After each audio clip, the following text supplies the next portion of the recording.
አሁን እኔ ለብለኝ የነገርኩት እኔ ነኝ ሚስትና ልጅ እንዳለ የነገርኩት። ደግሞ እኔን በመደብደብ ያንተ ውሸታምነት በፍጹም አይቀየርም። ዳግም ለምን ነገርካት ብሎ ነው እንደመጣ? አዎ እኔ ፍቅሬን በደንብ ነው ማሰብላት። ለምን አትገለኝ? ከመናገር በፍጹም ወደኋላ አልልም። ዝም በል አንተ ግራ ሳሚ ራፍ። በቃ ሳሚ ከዚህ በላይ ልታገስ አልችልም። የተቀየርክ መስሎኝ ነበር። አንተ ግን ያው ነህ። በጉልበት ብቻ ነው የምታስበው። ብሌን እሱ አውቆ ነው አንቺን ለማናደድ ሆን ብሎ ነው የሚሞክረው። በተደጋጋሚ ያገኘው አንተ እዚህ ያለ ፍቅር አደጋ ላይ ነው። ይህን ማድረግ ባልፈልግም ግን የግድ ማድረግ አለብኝ። ብሌን እኔ እንደሱ ለማለት ፈልጌ አይደለም። እሱ ሆን ብሎ ነው እንደዚህ የሚያደርገው። ከዚህ በኋላ እሱ ስትለው እንዳልሰማ።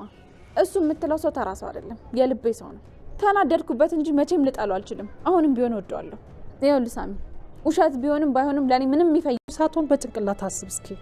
ጊዜህን ጠብቀህ ያን ያቅምህን በደንብ ታሳየዋለሽ። እሺ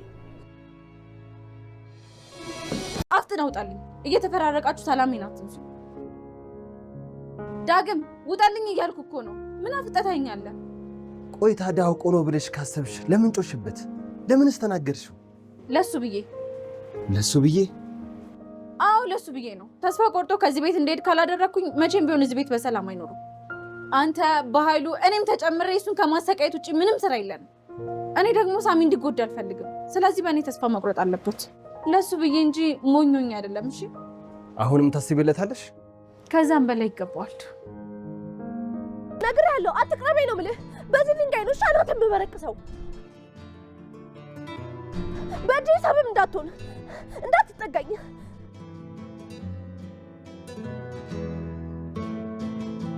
እጮሃለሁ። እሺ እንዳትጠጋኝ። እጅግ የሚገርመውና እጅግ የሚደንቀው ነገር ዳግም ጭንብሩ ተገለጠ። ሳሚሻ ዳግምን ልኩን አስገባው። ብሌን በጭካኔና በድፍረት የሳሚ ልብ ቁርጥ ልቡ ቁልፍ እንዲል ኃይለኛ ቃላቶችን ልብ የሚሰብሩ ቅስም የሚያነካክቱ ቃላቶችን ተናገረችው።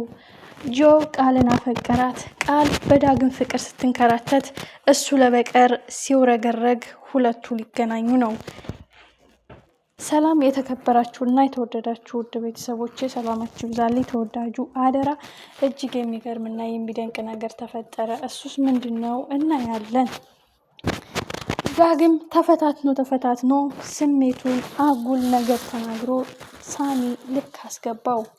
ነፍሰ በላ ነፍሰ ገዳይ ብዙ ቃላቶችን። ብሌን የሳሚን ጸባይ ጠንቅቄ አውቀዋለሁ። ካልደረስክበት አይደርስብህም። ለጸብና ለነገር ቢመጣ አንተ ቤት ነበር የሚመጣው። አንተ ግን እድሜዋን የጨረሰች ልትሞት ሐሙስ የቀራት አሮጊት መስለህ ነገርና ተንኮል እያመላለስክ ነገር ፍለጋ ስፖርት ከሚሰራበት በረንዳ መጣህ። ከዚህ በላይ ምን አይነት ውሸታም እንደሆንክ ልንገርህ። ሞኝ መስይህ እንዳይሆን የዳግም ሳይሆን የሳሚ ልብ ተስፋ እንዲቆርጥ ብዬ ነው እንጂ ውሸት ሳይገለጽልኝ አስመሳይነትን ሳላውቅ ቀርቼ አይደለም። ዳግም አይንህን ግለጥ፣ እውነትን ተናገር። አንተ ሁልጊዜ የኔ ቁስልና የኔ ህመም ነው የሚታይህ። እኔ ስታመምና እኔ ስቆስል ነው ደስ የሚልህ።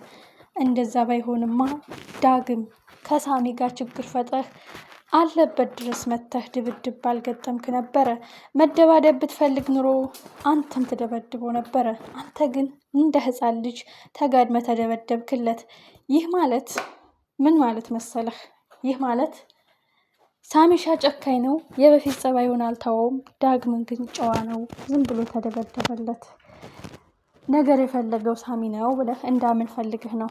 እኔ ግን ህፃን ጡጦ የምጠባጨቅ ላይ አይደለሁም። ሁሉንም አውቃለሁ። እውነቱን እረዳለሁ። ዳግም በቃ ተወኝ። በአንተ ውሸት መሸወድ፣ በአንተ ውሸት መታለል ሰልችቶኛል። እውነቱን ተረድቻለሁ። ሳሚም በእኔ መጎዳት፣ በአንተ ነገረኝነት፣ በባህሉ ጨካኝነት ቅስሙ እየተሰበረ ደስታው እየራቀው እንዲጎዳ ስለማልፈልግ ለራሱ ስል ነው እንደዚህ አጸያፊ ነገር ተናግሬ ቅስሙን የሰበርኩት እንጂ አንተን አምኜህ እናንተ መርጭ እንዳይመስልህ። አንተ ሁልጊዜ ቁስልና ቁስል ብቻ ነው እየሰጠኸኝ ያለው። እየተፈራረቃችሁ አትጉዱኝ፣ እየተፈራረቃችሁ ልቤን አትስበሩኝ፣ በቃ ተወኝ ስትል እንግዲህ የሚገባውን ቃል ነግረዋናል። በእርግጥ ብሌን እንግዲህ ሳሚን እንደዛ አጸያፊ ቃላቶችን ስትናገረው በጣም አናደን ነበረ። ከምን አንጻር ነው እንደዚህ ያለችው? አልፈልግህም ለምን አትለውም? ለምን እንደዛ ትላለች? እያሉ ልጆቻችን ተናደን ነበር። በጣም ያሳዝናል። እንግዲህ ሳሚዬ እውነት መስሎት በጣም ተናዶ ቅስሙ ተሰብሯል። እንግዲህ ሳሚዬ የእውነት ለብሌን ይህ አይገባትም፣ ከአፍሏ ይሄ አንደበቷ ይሄ ቃል መውጣት የለበትም። ቆይ እንዴት ነው የምታምነኝ? ካላመነች ደግሞ እዚህ ምን አደርጋለሁ በማለት እንግዲህ ተስፋ እየቆረጠው ነው። እዚህ ጋር ግን ሰላም ናት፣ በጣም ደስ ያለችኝ። ዳግም እንደዚህ እንደ ባልቴት ሐሙስ እንደቀራት ልትሞት ሐሙስ እንደቀራት ባልቴት ነው ነገረኛ እና ምላሳም የሆነው ከሱ ይሄን አልጠብቅም። አንተ ደግሞ በአስተሳሰብ የተሻልክ ሆነ መገኘት አለብህ። አንድ ቀን ድባቅ ትመታዋለህ። በድብድብና በቦክስ ሳይሆን በአሸናፊነት በብልጠትና በብልሃት ነው እንጂ በዚህ ሁኔታ ሁላችሁም ብሌን ነው የምታስጨንቋት። አንተም የሷ እሷም ያንተ ሳትሆን እሱም ያሷ እሷም የሷ ሳትሆን ከሁለታችሁም ሳትሆን የበለጠ ውጥረት ውስጥ ነው የምከቷት እያለች እንግዲህ ለሳሚ ምክር ስትሰጠው በጣም አድንቄያታለሁ ሰላምን ማለት ነው። ምክንያቱም በንዴትና በልክ እንደ ብሌን እንዴት አደርጋለሁ በቃ ከዚህ ቤት ውጣ ከዚህ ቤት ሂድ ትለዋለች ብዬ አስቤ ነበረ።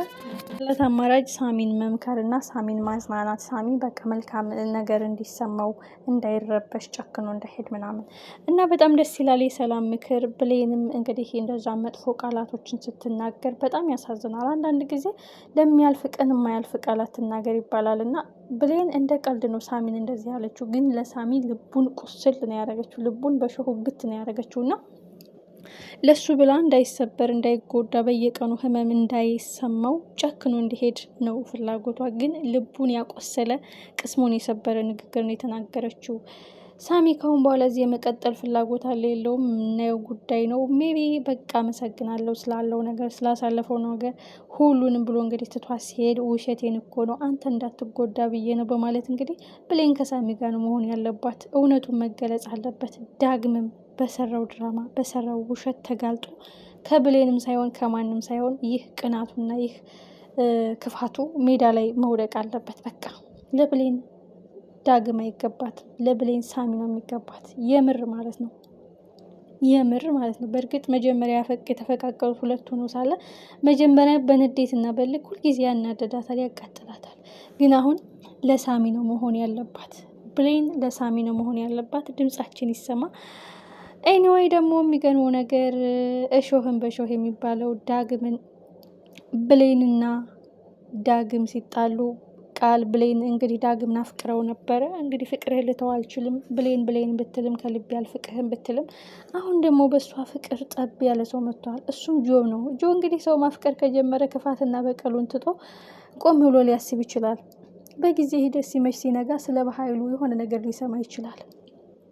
የበኃይሉን ጨካኝነት፣ አረመኔነት፣ ክፋት፣ በሰላም ላይ ያደረሰባት ጉዳት፣ አሁንም ለማድረስ የተዘጋጀው ነገር ለገንዘብና ለገንዘብ እንጂ ለሰው አዘኔታ እንደሌለው ከቃል ሊሰማ ይችላል። ቃል ደግሞ የበኃይሉ ሰው እንደሆነ ካወቀች ትርቀዋለች። ለምን ራቅ ሲላት ደግሞ የበኃይሉን ክፋት ትነግረዋለች። በዛ አጋጣሚ በኃይሉ ባጎረስኩ ተነከስኩ ይገልኝልኛል ብሎ ያመጣው ራሱን ይደፈዋል። እነሱን ገሎ ንብረቱ ለእኔ ይሆናል ብሎ የጎማጀው ራሱ ወደ መቃብር ይወረወራል። ጆ እንግዲህ ገና ሲያያት ልቡ ደንግጦ እናት የመሰለች በምድር ላይ የቀረች ትውስታዋ ብቻ ነው። እየተቆጣችና በንዴትና በልክ ታወራለች። ደግሞ ቆንጆ ናት ታምራለች እያለ እንግዲህ በፍቅሯ ጠብ ብሏል። ይህ ማለት እንግዲህ ጨካኝነትና ረመኔነቱን ረገብ አድርጎ መልካም ሰው ለመሆን የፍቅር ሰው ለመሆን ይሞክራል። እንግዲህ ቃልን ሲጠጋት ደግሞ የኋላ የበኃይሉን ክፋትና ተንኮል ማወቁ አይቀርም። እሱ ደግሞ የበኃይሉ ልጅ እንደሆነ ስታውቅ ልትርቀው ትችላለች። ምክንያቷ ደግሞ የበኃይሉን ክፋትና ጨካኝነት እህቱ ላይ ምሕረትና ርኅራኄ የሌለው ብዙዎችን የገደለ ህፃናቶችን አባት አልባ እናት አልባ ያስቀረ ጨካኝ ሰው ነው በማለት እንግዲህ ስትነግረው በኃይሉ ለኬም ቆሻሻ ስራውን እያጸዳኝ ነው በማለት እንግዲህ ጆ ቆም ብሎ ያስባል። የኋላ ግን ሳሚና ጆ ተባብረው በኃይሉን መቀመቅ የሚያወርዱት አፈር ደሜ የሚያበሉት እነሱ ናቸው። ገና ጉዱ ይዘረግፋል፣ ሚስጥሩ ይወጣል። ወንድሜ ማንን ገሎ ነው ገዳይ እያልሽው ስትል የነበረችው ሰላም የወንድሟን ጨካኝና ሰው በላ አውሬነቱን በይፋ ታውቃለች። ለጸብ የመጣው በፍቅር ወደ ሰላም ቤት